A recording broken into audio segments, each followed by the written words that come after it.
My wife said she'd outgrown me, then everything fell apart. When my wife asked for a divorce after 10 years together, she didn't cry. She smiled. She sat across from me and said she'd outgrown me. According to her, I wasn't ambitious anymore. I was boring, too focused on work and living like an old man.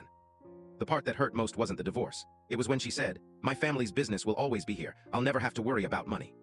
What she didn't know was why. Everyone thought her dad built the company. Behind the scenes, I built the website, negotiated supplier contracts, automated shipping, handled payroll, managed taxes, and quietly loaned the business money whenever cash flow got tight. I never wanted credit because they were family. When the divorce was finalized, I didn't argue. I transferred my ownership shares, resigned, canceled every personal guarantee attached to the business, stopped funding inventory, and walked away. The first week, nothing happened. The second week, payroll was delayed.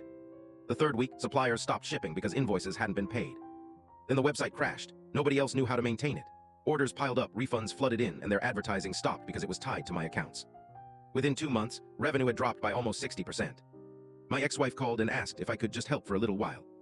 I told her I wasn't qualified. A week later, her father called.